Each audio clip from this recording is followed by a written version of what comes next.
Assalamualaikum warahmatullahi wabarakatuh. Perkenalkan kami dari kelompok sistem pembayaran kantin ayam pecel yang beranggotakan. Saya Muhammad Ilham Fauzan dengan NPM 065123 130. Saya Muhammad Ihsan Fahrin dengan NPM 0651231149. Saya Reza Pranugraha dengan NPM 065 131 140. Saya Andika Dwi Putra dengan PM 160. Oke, sebelumnya izinkan kami untuk mempresentasikan hasil proyek kami yang berjudul Sistem Pembayaran Kantin Ayam Pecel. Untuk pembagian job desk-nya, saya mengerjakan bagian diagram konteks dan DFD-DFD-nya. Saya membuat ERD. Saya menambahkan atau mengisikan si metode-metode ke dalam PowerPoint ini. Saya membuat PPT-nya dan juga membantu di apa sih rancangan gitu ya, betul rancangan. Oke, kita masuk ke PowerPoint kita. PowerPoint-nya. Nah, ini ada sistem pembayaran kantin ayam pecel. Itu judul yang kami Ya. angkat untuk proyek kali ini. Selanjutnya, ada nama kami beserta NPM-nya yang telah disebutkan di awal. Ide. Jadi ide kali ini itu bertujuan untuk merancang dan menganalisis sistem pembayaran pada kantin ayam pecel agar bisa memproses transaksi dapat dilakukan dengan lebih cepat, efisien dan terkomputerisasi. Ide ini muncul karena pada sistem yang berjalan saat ini proses pemesanan dan pembayaran masih dilakukan secara manual. Yang menggunakan nota manual, nota tulis tangan. Hal tersebut sering menyebabkan terjadinya kesalahan pencatatan pesanan maupun perhitungan total pembayaran, terutama ketika kondisi kantin sedang ramai pengunjung.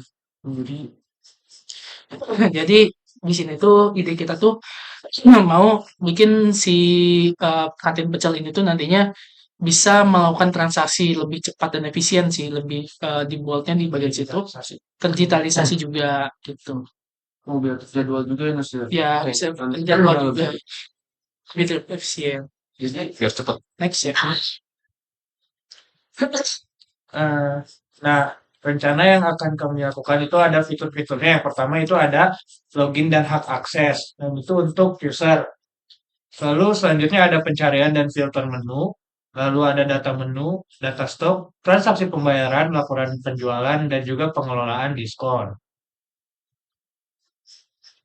Di sini metode yang kita gunakan yaitu metode Agile Scrum, yaitu metodologi manajemen proyek yang bersifat iteratif dan inkremental untuk mengembangkan produk secara cepat, fleksibel, dan terstruktur. Metode ini tuh menggabungkan prinsip Agile, yaitu kerja adaptif dan kolaboratif dengan kerangka kerja Scrum, pembagian tugas, dan proses dalam sprint yang pendek. Karena sistem pembayaran kantin ini bersifat dinamis, jadi membutuhkan pembaruan cepat serta terus mampu menyesuaikan perubahan menu, harga, dan promo secara fleksibel. Digunakanlah ini metode Agile Scrum.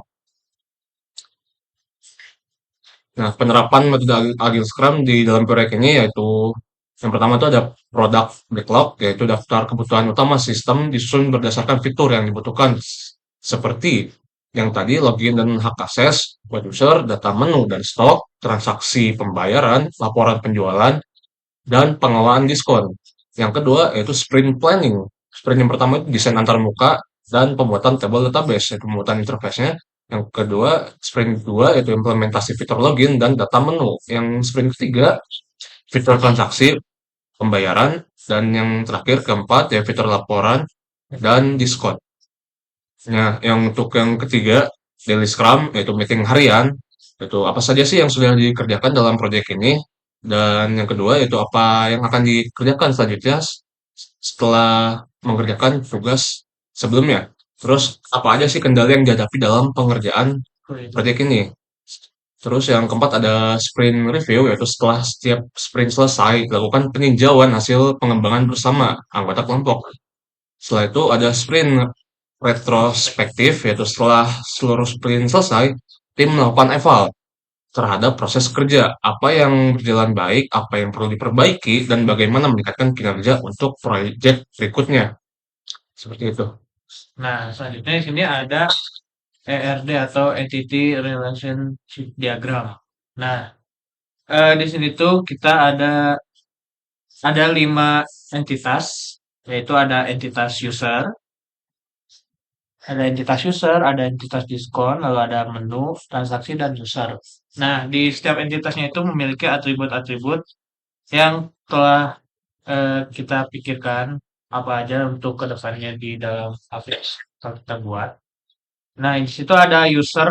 Kenapa usernya ada dua? Nah, itu dibedakan oleh role, oleh atribut role-nya. Yang pertama ada user sebagai penjual dan juga ada user sebagai pembeli.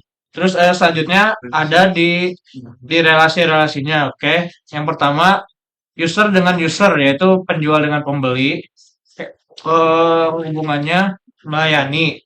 Relasinya melayani itu relasinya one to many ya. Jadi satu penjual melayani banyak pembeli. Lalu ada relasi user dengan diskon yaitu relasinya mengatur. Jadi user mengatur diskon. Satu user mengatur banyak diskon. Nah, selanjutnya ada diskon dengan menu. Itu ada relasi bernama diterapkan. Jadi si diskon itu diterapkan kepada menu. Satu diskon diterapkan kepada satu menu. Selanjutnya ada user dengan transaksi. Nah, user itu melakukan transaksi. Satu user melakukan banyak transaksi. Jadi, satu orang pembeli itu bisa melakukan banyak transaksi. Misal belinya banyak. Nah, selanjutnya ada eh, entitas menu dengan entitas transaksi. Nah, itu ada relasi bernama detail pesanan. Nah, di sini kenapa si relasinya ada atribut? Itu karena menu dengan transaksi itu relasinya many to many. Yang membuat si relasi tersebut si relasi tersebut memiliki atribut. Oke, next. Nah, ini adalah DFD yang bagian diagram konteks ya. Jadi dia itu kan DFD itu namanya data flow diagram, jadi aliran data. Kalau di konteks diagram, jadi aliran data si entitas yang berhubungan langsung kepada si sistem. Nah, di sini entitas yang berhubungan langsung itu kan si user, user admin atau si penjual sama si user pelanggan. Nah, user admin ke si sistem tersebut dia itu melakukan kelola menu, pemesanan, pembayaran. Dan kalau sistem tersebut ke si user admin atau penjual itu, dia memberikan data laporan pemesanan, laporan data pembayaran. Dan untuk si user pelanggan ke si sistem, dia itu saling berhubungan untuk pengiriman pembelian dan pembayaran. Maksudnya data pembelian dan data pembayaran ya. Terus si sistem mengirim data detail menu kepada si user pelanggan. Terus si sistem juga memberikan data nota pemesanan dan pembelian ke si user pelanggan. Untuk di data flow diagram level 1 proses 1, di sini tuh maksudnya kita pakai apa ini? Bentar. Ini si user admin menambahkan menu ya. Jadi si Data. iya ini teh kayak alur data si penjual atau admin menambahkan Ya. data makanan atau minuman. Kan ini temanya warung gitu ya. Jadi si Ada admin data menu.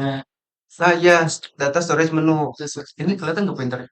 Kelihatan kita. Nah, pertama si entitas admin itu tuh prosesnya yang 1.1 tuh dia mendata menu dulu. Terus habis itu kan datanya dikirim lagi untuk dilakukan proses yang kedua tuh pengecekan kelengkapan data menu. Habis itu dikirim tuh ke storage data menu.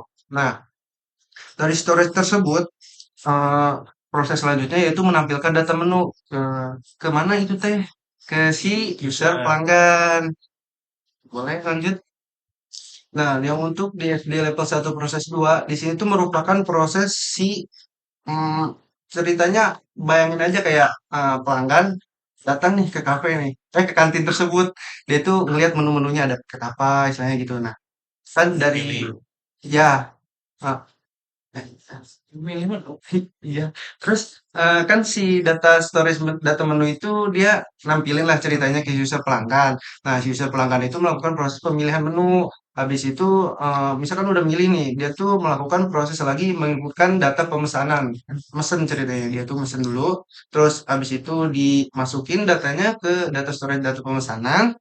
Terus terus setelah itu dilakukan proses laporan data pemesanan ke si user admin.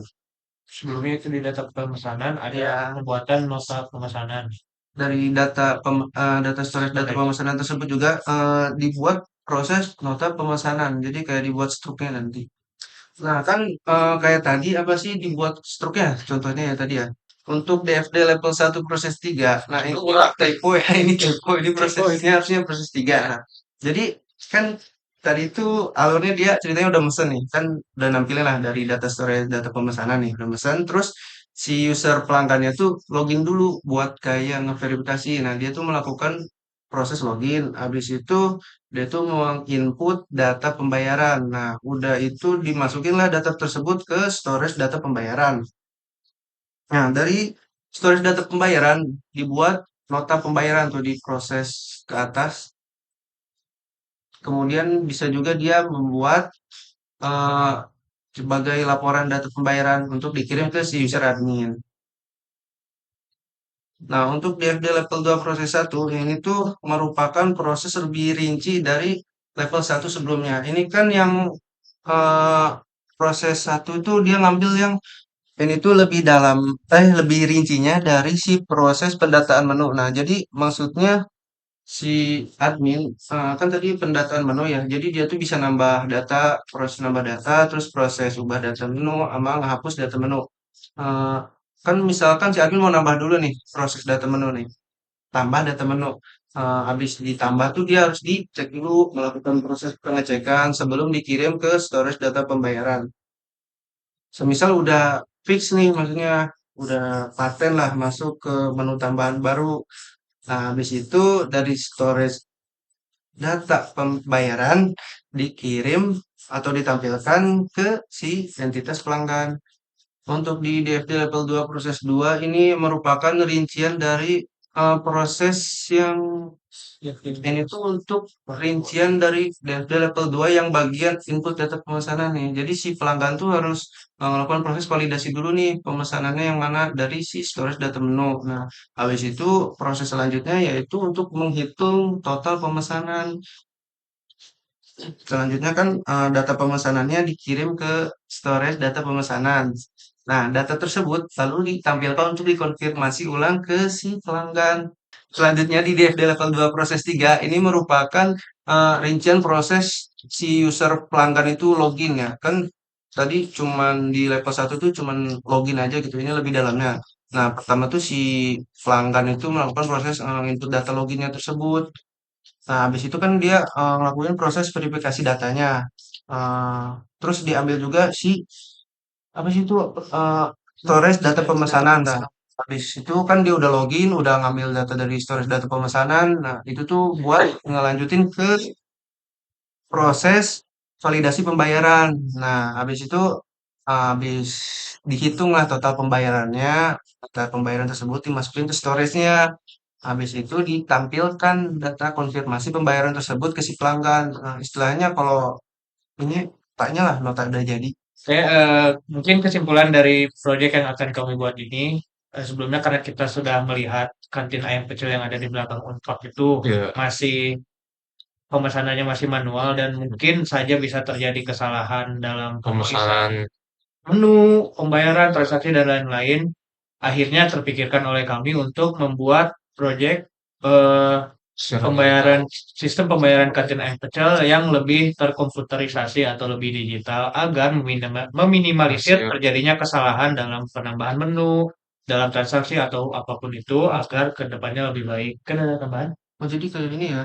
Apa sih? Kayak waktu Kesalahan kira. transaksi kadang kayak Iya, ada yang pesen satu nggak bayar gitu. Betul, Ya, betul, Dan betul. kadang Iya, kadang salah pilih ya, paket. iya, betul, ya, itu. betul. betul, itu betul. Nah, kami pikirkan agar hal-hal yang seperti itu tidak terjadi lagi di masa yang akan datang. Ya, dan Ada tambahan di dalam fitur dan apa sebelumnya sebentar.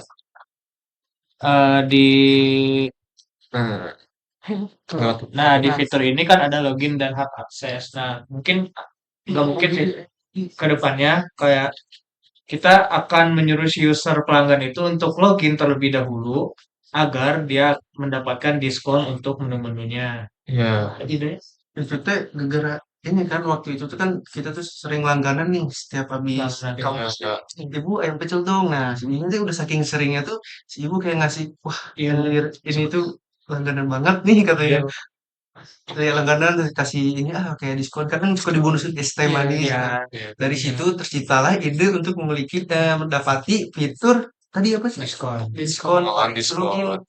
Melalui login. Nah, setelah login dia akan mendapatkan diskon. Hitung-hitung seperti membership lah. Iya. Kayak Superindo gitu loh. Iya, Kartu member. Atau Alfamart lah. akun ini bisa. Sensor. Intinya jika ada yang mempunyai yang sudah login dan sudah memiliki akun akan mendapatkan diskon Diskon. untuk menu yang mungkin kita pikirkan nanti Iya. seperti menu ayam pecel yang mana gitu yang dapat Paket paket apa. apa yang bakal dapat diskonnya. Terus kenapa pakai metode Agile Scrum? Soalnya Udah pas sih. waktu itu teh ngelihatnya tuh kantinnya ramai banget. Oh iya kan? Kan ini. Iya. Itu kantinnya kayak ramai banget. Iya. Iya. Ramai lah cocok. Jadi mikirnya pasti harus Dinamis banget soalnya. Harusnya harus cepet banget. geraknya Makanya dipilih metode itu. Agile Scrum. Kenapa tuh metode itu Gi? Agile Scrum tuh kenapa emang? Sangat cocok Ya, ya harus untuk- cocok. Terus juga harus gerak cepat. Oh, gerak cepat. karena menggabungkan prinsip agil, Agil, Iya. adaptif dan Di kolaboratif. collab. Terus juga si Scrum-nya buat bagian tugas dan prosesnya itu dalam sprint yang pendek, dalam jangka pendek di cepat lah geraknya. Ya, seperti itu. Ada lagi kan kawan? Jadi berdasarkan pengalaman dan kisah nyata kami, Iya. ini tuh menurut kami tuh udah sangat cocok lah kesimpulannya. Mm-mm. Mungkin cukup sekian yang dapat kami sampaikan mengenai proyek kami. Mungkin Kurang ya, lebihnya kurang mohon lebihnya maaf. mohon maaf bila masih terdapat banyak kesalahan penulisan, kata atau apapun itu. Wabillahi taufiq wal hidayah. Assalamualaikum warahmatullahi wabarakatuh.